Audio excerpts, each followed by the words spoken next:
Welcome students, this is BESC 132। ये class है हमारी और ये हमारी फर्स्ट क्लास है और फर्स्ट का ही फर्स्ट पार्ट है हमारा। इसमें हम देखेंगे शिक्षा के लिए संवैधानिक प्रावधान।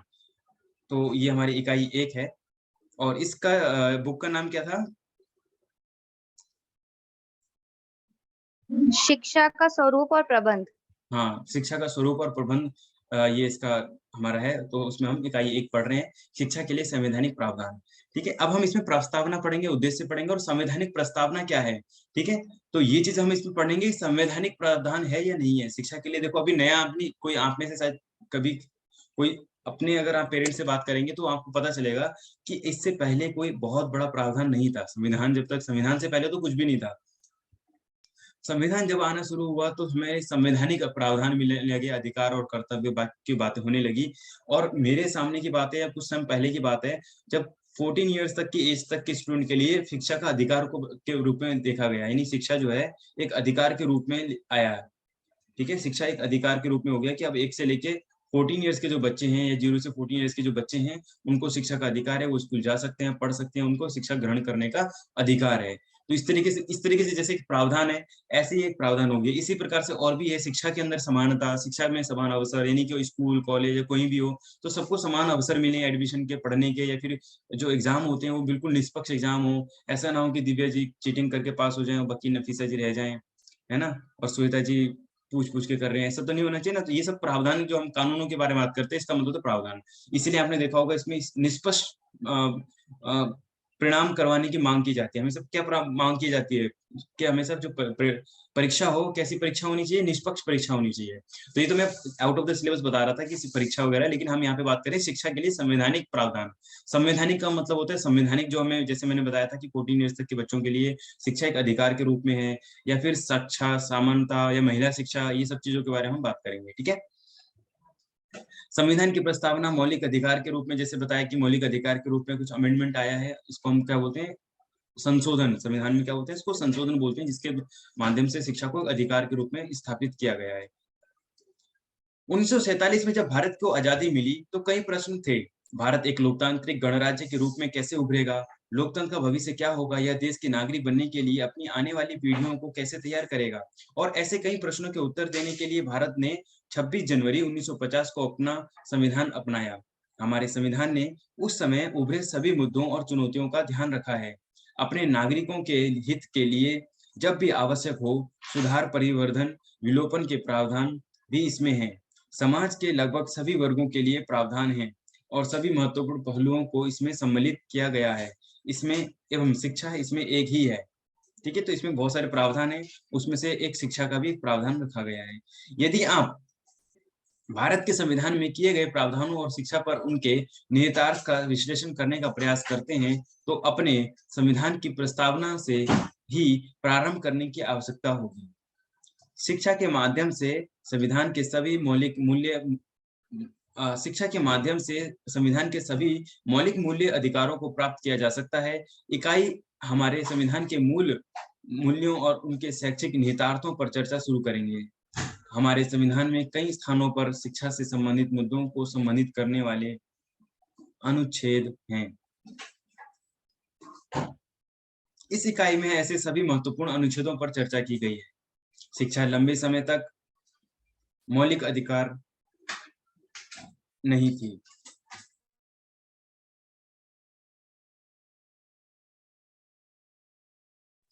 यानी कि शिक्षा जो है लंबे समय तक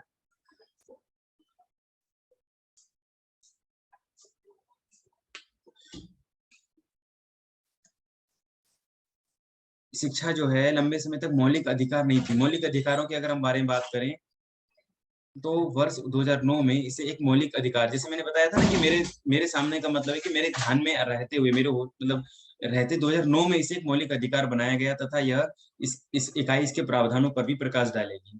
ठीक है, अब यहाँ से आगे इसको करेंगे, फिर उद्देश्य पढ़ेंगे। भारत के नागरिकों के पास अधिकार है जो एक व्यक्ति होने की गरिमा को सुनिश्चित करते हैं। हमारे संविधान में मानव अधिकारों को सुनिश्चित करने के लिए बहुत से प्रावधान हैं, जिसके आधार पर वह राष्ट्रीय बाल अधिकार संरक्षण आयोग यानी NCPCRC पीआरसी यानी कि बच्चों के जो अधिकारों को बच्चों को सुरक्षा दी जाती है, उनको पढ़ाई मुहैया कराया जाता है ना, बच्चों का शोषण ना हो, बच्चों को चाइल्ड लेबर करवाया जाता था पहले। अगर आप में से किसी को ध्यान में होता होगा, छोटे बच्चों को काम पे लगाना को हमने गैर कानूनी बनाया, कानूनी जुर्म बनाया कि अगर छोटे बच्चों को कहीं नौकरी पे रखते हैं, चाय बनाने के लिए कहीं ढाबे पे, किसी होटल में या किसी भी ऐसे कामों में रखते हैं, लेकिन उसमें फिर कुछ छूट है कि अगर घरेलू काम करता है या कोई अपने सेल्फ का बिजनेस है ना, या फिर कोई मिठाई वाले का बेटा अपनी दुकान पे बैठता है, या कोई चाय वाले का बेटा उसको वो थोड़ी कुछ जगह एक्सेप्शन है। बाकी नौकरी पैसे के लिए, इन चीजों के लिए हमें बाल संरक्षण अधिनियम लेके आए गए। इसमें हमें उनकी पेनल्टी लगाई गई जो ऐसे छोटे-छोटे बच्चों को घरों में काम करने के लिए लगाते थे या इस प्रकार की चीज़ों से करते थे। ठीक है, आपने भी शायद देखा होगा छोटे-छोटे बच्चियों को ले आते हैं और फिर अपने घरों में काम करके इस तरीके से करते हैं। इकाई में ऐसे निकायों की भूमिका पर चर्चा की जाएगी, साथ ही दिव्यांग लोगों के साथ। अब देखो बच्चों के साथ-साथ अब दिव्यांगों के बारे में बात हो रही है कि उनको भी अधिकार सुरक्षित कराए जाएँ। अगर मान लो कोई ब्लाइंड पर्सन है, कोई डम्ब है या कोई किसी भी प्रकार से उसको परेशानी है, तो उसको भी हम कानूनी सुरक्षा उसको सुनिश्चित करें, उसकी शिक्षा का प्रावधान कर सकें। अब हम बात करते हैं उद्देश्य की। इस इकाई का उद्देश्य ये है कि शिक्षा के संदर्भ में संविधान के मूल मूल्यों के निहितार्थों की व्याख्या कर पाएँगे, भारतीय संविधान के शिक्षा संबंधित अनुच्छेदों की पहचान कर पाएँगे, शिक्षा का अधिकार कानून 2009 के, अभी ये बात हमने करी है कि शिक्षा का अधिकार कानून 2009 में आया था, इसके महत्व प्रावधानों को रेखांकित कर सकेंगे। बच्चे के अधिकार को सुनिश्चित करने में एन एनसीपीसीआर यानी कि बच्चों के अधिकार को सुरक्षित कौन करता है? एक हमारा एनसीपीसीआर है, ये बच्चों के अधिकारों को सुरक्षा प्रदान करता है। अगर मान लो कोई बच्चा है, उसके अधिकार का हनन हो रहा है, उसके साथ कोई शोषण हो रहा है, उसके साथ कहीं माँ-बाप ने ही, पिताजी ने उसको काम पे लगा दिया, या छोटी सी उम्र में उसको कई लोग बेचना तो नहीं सुना, लेकिन कम छोटी उम्र में भी देह व्यापार वगैरह में भी लगा देते हैं, माइनर वगैरह के बच्चों को। ठीक है? तो इस तरीके की चीज़ों को अवॉइड करने का भी हमने बच्चों को, और भी तरीके से होता है जो भीख माँगने के काम में लगाना, या फिर इस तरीके से ये बच्चों के अधिकारों को बचाना हमारा बहुत अच्छा वो है। ठीक है? इसको करना चाहिए। की भूमिका का विश्लेषण कर पाएँगे। दिव्यांग व्यक्तियों की शिक्षा को बढ़ावा देने हेतु संवैधानिक प्रावधानों को निहितार्थ पर गहन चिंतन कर पाएँगे। संविधान की प्रस्तावना, अब बात करते हैं संविधान। जी, यहाँ से आप पढ़ना स्टार्ट करें। सर मैं रीड करूं? जी। Okay sir. संविधान की प्रस्तावना। भारतीय संविधान की प्रस्तावना स्वतंत्र भारत की आत्मा है। ठीक है, यदि आप प्रस्तावना पढ़ते हैं और उसका विश्लेषण करने का प्रयास करते हैं तो आपको इस कथन से असहमत होने का कोई भी कारण नहीं मिलेगा। हमारा संविधान यह सुनिश्चित करने के लिए है कि भारत के सभी लोगों को समान माना जाए, सभी को बिना किसी पूर्वाग्रहों के स्वयं को व्यक्त करने के समान अधिकार हैं, जिन जिन्हें जिस जिन जिन्हें इसकी आवश्यकता है उन सभी के पास न्याय के लिए समान पहुंच है, और सभी को समान अधिकार प्राप्त करने के लिए समता के प्रावधानों के साथ साथ उन लोगों की सुविधा के लिए समान अधिकार है। आप कह सकते हैं समानता और समता हमारे संविधान के प्रमुख मूल मूल्यों में से है। हम सभी के लिए समान अधिकार और अवसरों को सुनिश्चित करने के लिए समानता के आयामों के साथ अपनी चर्चा शुरू करेंगे। एक बार कशिश जी से बात करते हैं। ठीक है, सॉरी बीच में। Okay sir. जी। Sir good evening. सर मैं जी। ये बोल रही थी, आपने हिस्ट्री की भी क्लास ली थी इससे पहले? हाँ जी, हिस्ट्री क्लास ली थी। Sorry, I am very sorry कि मैं लिंक नहीं सेंड कर पाया।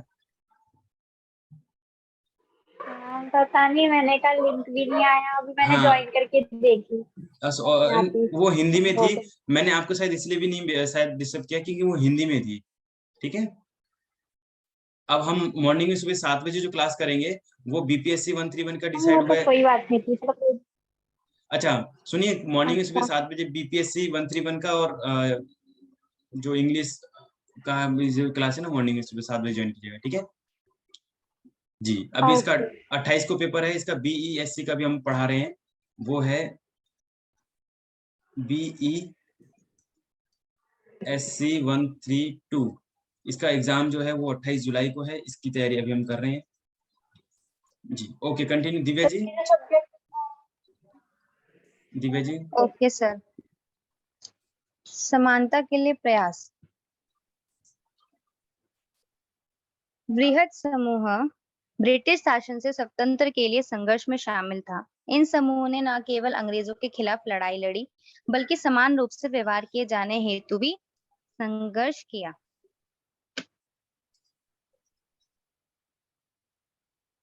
अपने जीवन में अनुभव की गई विषमताओं के खिलाफ दलितों, महिलाओं, आदिवासियों और किसानों ने भी लड़ाई लड़ी। वर्ष 1947 में जब भारत एक स्वतंत्र राष्ट्र बना, तो हमारे नेता भी विभिन्न प्रकार की असमानताओं से चिंतित थे। जिन लोगों ने भारत के संविधान को लिखा था, उन्होंने इसे एक ऐसा दस्तावेज बनाया जिसने नियमों की नींव रखी। वो हमारे समाज में उन तरीकों के बारे में जानते थे जिसमें भेदभाव किया जाता था एवं लोगों ने इसके खिलाफ किस प्रकार से संघर्ष किया था। इसलिए इन नेताओं ने संविधान में एक दृष्टिकोण और लक्ष्य निर्धारित किया ताकि यह सुनिश्चित किया जा सके कि भारत के सभी लोगों को समान माना जाए। सभी व्यक्तियों की इस समानता को एक महत्वपूर्ण मूल्यों के रूप में देखा जाता है, जो हम सभी को भारतीयों को एकजुट करता है। सभी को समान अधिकार और अवसर मिले। लोगों को क्या समान बनाता है?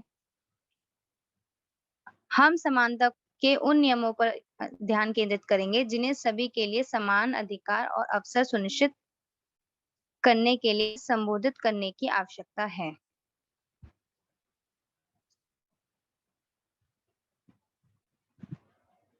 समानता के आयाम। समाज में मौजूद विभिन्न प्रकार की असमानताओं की पहचान करते हुए विभिन्न विचारकों और उनकी विचारधाराओं में ने समानता के 3 मुख्य आयामों पर प्रकाश डाला। एक तो राजनीतिक, सामाजिक और आर्थिक। प्रश्न यह है कि क्या हम समानता के इन 3 अलग-अलग आयामों में से प्रत्येक को संबोधित करने की न्यायपूर्ण एवं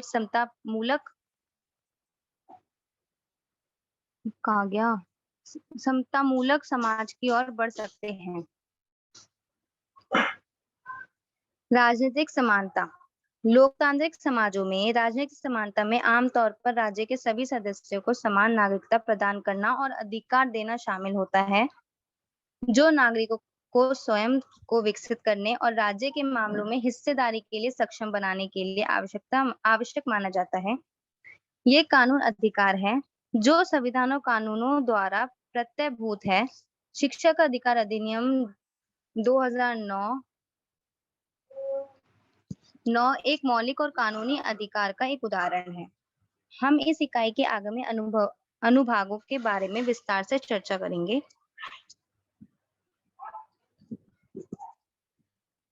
सामाजिक समानता। राजनीतिक समानता या कानून की समानता की खोज में एक महत्वपूर्ण कदम है, लेकिन इसे अक्सर अवसर की समानता का पूरक होने की आवश्यकता होती है। हालांकि किसी भी कानूनी बाधा को दूर करने के लिए राजनीतिक समानता आवश्यक है, जो लोगों को सरकार में एक आवाज बनने से बाहर निकाल सकती है और उन्हें उपलब्ध सामाजिक सुविधाओं की पहुंच से वंचित कर सकती है। समानता की खोज के लिए आवश्यक है कि विभिन्न समूहों और समुदायों से संबंधित लोगों के पास भी उन वस्तुओं और अवसरों के लिए प्रतिस्पर्धा करने का एक निष्पक्ष और समान अवसर होना। इसके लिए सामाजिक और आर्थिक असमानताओं के प्रभावों को कम करना और समाज के सभी सदस्यों को जीवन की कुछ न्यूनतम स्थितियों की गारंटी देना आवश्यक है। अन्य चीजों के अलावा पर्याप्त स्वास्थ्य देखभाल, अच्छी शिक्षा का अवसर, पर्याप्त पोषण और न्यूनतम मजदूरी। यहाँ पर शिक्षा ऐसी सुविधाओं के अभाव में महत्वपूर्ण भूमिका निभाती है। समाज के सभी सदस्यों के लिए समान शर्तों के साथ प्रतिस्पर्धा करना अत्यधिक कठिन है। जहाँ अवसर की समानता मौजूद नहीं है, उस समाज में संभावित प्रतिभाओं का एक बड़ा समूह नष्ट हो जाता है। मम्मी क्या आपको आ रहा है?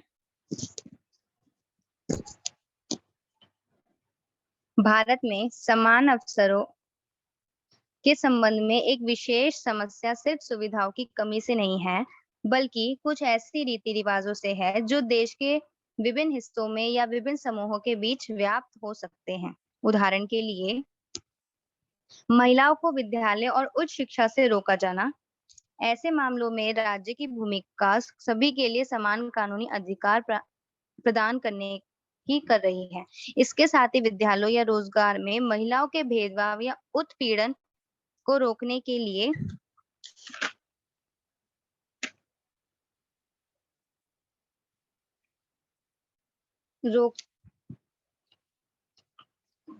रोकने के लिए नीतियां बनाने, महिलाओं को शिक्षा या कुछ व्यवसाय प्रारंभ करने के लिए प्रोत्साहन प्रदान करने के लिए और ऐसे ही अन्य उपाय खोजने की हो सकती है।